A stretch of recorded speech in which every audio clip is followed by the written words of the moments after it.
ಎಲ್ಲರಿಗೂ ನಮಸ್ಕಾರ. ಇವತ್ತಿನ ವಿಡಿಯೋದಲ್ಲಿ ನಾನು ಕಾಣೆ ಮೀನು ಸಾರು ಮಾಡ್ತಿದ್ದೇನೆ. ಈ ಮೀನಿಗೆ ಲೇಡಿ ಫಿಶ್ ಅಂತ ಸಹ ಕರೀತಾರೆ. ಇದು ಒಂದು ರುಚಿಯಾದ ಮೀನು ಸಾರು ಅಂತ ಹೇಳಿದರೆ ಸಹ ತಪ್ಪಾಗೋದಿಲ್ಲ.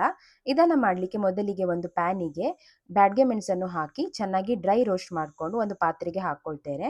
ನಂತರ ಅದೇ ಪಾತ್ರೆಗೆ ಕೊತ್ತಂಬರಿ, ಜೀರಿಗೆ, ಕಾಳು ಮೆಣಸು ಹಾಗೆ ಬೆಳ್ಳುಳ್ಳಿಯನ್ನು ಹಾಕಿ ಒಂದು 2 ರಿಂದ 3 ನಿಮಿಷ ತನಕ ಫ್ರೈ ಮಾಡಿ ಅದನ್ನು ಮಿಕ್ಸರ್ ಜಾರಿಗೆ ಹಾಕ್ಕೊಳ್ತೇನೆ. ಅದಕ್ಕೆ ಸ್ವಲ್ಪ ಹುಳಿ ಮತ್ತು ಅರಿಶಿನವನ್ನು ಹಾಕಿ ಚೆನ್ನಾಗಿ ರುಬ್ಕೊಳ್ತೇನೆ. ನಂತರ ಅದೇ ಪಾತ್ರೆಗೆ ತುರಿದಿರುವ ಕಾಯಿ, ಈರುಳ್ಳಿ ಹಾಗೆ ಸ್ವಲ್ಪ ನೀರನ್ನು ಹಾಕಿ ನೈಸಾಗಿ ರುಬ್ಕೊಳ್ತೇನೆ. ಇವಾಗ ನಾನು ರುಬ್ಬಿರುವ ಮಸಾಲವನ್ನು ಒಂದು ಪಾತ್ರೆಗೆ ಹಾಕ್ಕೊಳ್ತೇನೆ. ನಾನಿಲ್ಲಿ ಮಣ್ಣಿನ ಪಾತ್ರೆಯನ್ನು ಬಳಸ್ತಿದ್ದೇನೆ, ನೀವು ಬೇಕಿದ್ರೆ ಸ್ಟೀಲ್ ಪಾತ್ರೆಯನ್ನು ಬಳಸ್ಕೊಳ್ಬಹುದು. ನಂತರ ಅದಕ್ಕೆ ಸ್ವಲ್ಪ ಉಪ್ಪು ಹಾಗೆ ಎಷ್ಟು ಬೇಕೋ ಅಷ್ಟು ನೀರನ್ನು ಸೇರಿಸ್ಕೊಂಡು ನೀವು ಇದನ್ನು ಮಸಾಲವನ್ನು ರೆಡಿ ಮಾಡ್ಕೊಳ್ಬೇಕಾಗ್ತದೆ. ನಾನಿವಾಗ ಮಸಾಲವನ್ನು ಕುದಿಲಿಕ್ಕೆ ಇಡ್ತೇನೆ. ಇದರ ಲಿಡ್ಡನ್ನು ಕ್ಲೋಸ್ ಮಾಡಿ ಒಂದು 5 ರಿಂದ 8 ನಿಮಿಷಗಳ ಕಾಲ ಮಸಾಲೆಯನ್ನು ಕುದಿಸ್ಕೊಳ್ಬೇಕಾಗ್ತದೆ.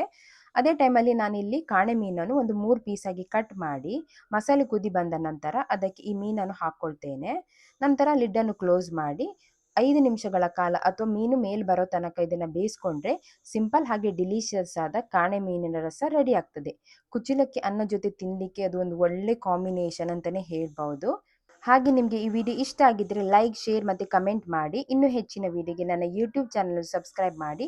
ಮುಂದಿನ ವಿಡಿಯೋದಲ್ಲಿ ಸಿಗೋಣ. ನಮಸ್ಕಾರ.